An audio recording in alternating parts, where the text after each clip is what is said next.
In choosing the game location, what we really wanted to do was to pick a location that could represent all the facets of Batman.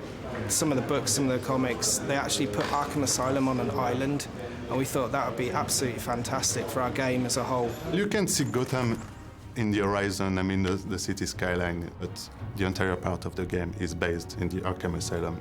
And Arkham Asylum as well is such a critical location in the history of the Batman universe. It's such a kind of central heartbeat where everything passes through. When you come out of maximum security, and it's the first time you see the overworld, and Arkham Asylum is just there in front of you, this huge, beautiful building. It's really epic. We wanted different places which represented all of the different parts of Arkham. The Batcave was one of the more important environments for us to get right as environment artists, and it's also one of the more important environments for Batman himself. That's where all his weapons are. That's where he does his forensic, his comms, things like that. They created like a medical wing, so you go there, it's looking completely different. So you're going from like Gothic to more kind of like Victorian.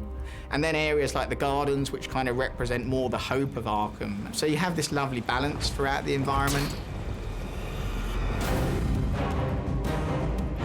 One of the things we really wanted to do with this story is, as long as we've got Arkham Asylum as our theater, so to speak, we were going to cast it with his greatest villain, kind of like an ultimate Batman fighting scenario. So you're going to put him in a box, even if it's a relatively huge box, and fill it with threats he just can't escape from, his worst enemies of all time, the most violent, most unhinged, most nasty criminals he can fight. There's at least 30 or 40 characters that we've built for the game so far. When we started, we looked at who were the coolest villains that we really wanted to be in the game. Being at Arkham Asylum made it quite easy to put all of them in if we wanted. And then we looked at what would make the best gameplay, what would please the fans, started there and then just went for it. We really wanted to choose villains who would push Batman in completely different directions. So we wanted villains who would really challenge the kind of psychological abilities of Batman. That's such an important part of the character that get missed. The detective aspects of Batman, the physical aspects, obviously that's a massive element of Batman, his navigation skills. A lot of villains from the Batman universe are present. So you can see Joker, you can see Poison Ivy, Bane, Killer Croc. Of course, we've got a brilliant design of Harley Quinn. One of the things that really scared me the most was when I saw the models for the Blackgate prisoners who were put into Arkham Asylum. These guys were so big and so massive and so brutal, I didn't even want to look at them. Also, we use a character called Victor Zsasz in the game, who's the closest probably the real world has to a super criminal. There's an element of fantasy to everybody else. Yes, Croc is big and powerful and reptilian, but you're not really going to see anybody like that in real life. Victor Zsasz, you might see in real life, and you don't want to. The nature of the villains in the Batman universe are that they don't necessarily want to work with Joker. You know, they've all got their own agendas. You know, most of them are lunatics or people who really just want to kill Batman. So, although Joker is in control, it doesn't always go his way. That gives the game a whole unique flavour, and Joker's such a fantastic character to base the whole game around and to really be driving the whole experience. Because he's so charismatic and funny, you kind of hate him, but you kind of love him, because when he's on screen, he's just so funny and interesting, but you really want to get him at the end of the day for making your life such a misery. Batman's surrounded constantly by Gordon and Oracle. Oracle provides his technical backup, plans, schematics if necessary for Arkham Island. She's kind of just off-site, being able to give him any information that he requires to solve crimes.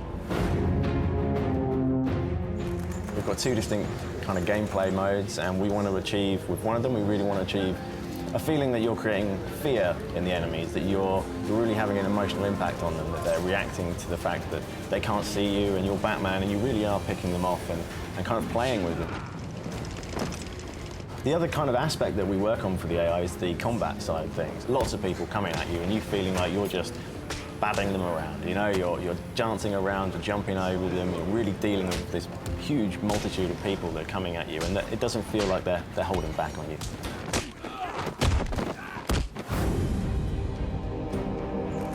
In Batman Arkham Asylum, we tried to create quite a complex, deep story where more's happening behind the scenes than you imagine. The story is probably one of Batman's biggest challenges. While delivering the Joker back to Arkham, Batman finds himself in the middle of essentially a prison riot, which has been orchestrated by the Joker to specifically happen when Batman is returning him to the asylum. The whole thing is a massive setup, and it's Batman alone against an army of criminals, psychotics, and supervillains. Begging to be slaughtered! Well, there's so many awesome areas in the game. One of these areas are the catacombs. It's a labyrinth of sort of dark tunnels, cave areas where the Croc lives. We've got across. It looks so good that you can almost taste the moisture. You can see it on your screen. It's that gritty, that dirty. You can go in the sewers, you can go in the cells. You got a penitentiary building as well. You go in the caves, and of course you can just like run everywhere you want, because it's quite an open world. The whole game is persistent. There are no loading screens in the game at all. As you move around the game, you're in a completely persistent world, and that's really important to us because it's important this feels like a real place. Hidden throughout the island as well are hundreds of secrets that you can move around and explore and get rewarded with. So the more you explore, the more the game's going to give back to you. There are a lot of objects that Batman has in the game, the Batclaw and the grappling hook. Batman, again, a huge arsenal of gadgets to choose from. We really wanted gadgets that represented not only Batman's navigational skills, but also gadgets that allowed Batman to interact in new ways with the enemies in combat and also in Predator as he's moving around. A couple of examples of those gadgets would be the line launcher. So you have a gadget which you can fire, which fires like a horizontal zip line that Batman can fly along across anywhere in the game. He can use this. And it's great for traversing gaps that you couldn't normally get across, but it's also great if you've got like 3 enemies in a row and you can fire it above their head and zip line down it and knock all those enemies out in one move. Some of the other gadgets that Batman's got include obviously his Batarang. It's really important that he has a limitless supply of Batarangs. He's moving around, he's Batman, so obviously he can pull out the Batarang and use that at any time. One of the other gadgets is the explosive gel, and you can get the explosive gel to blast through structurally weak walls.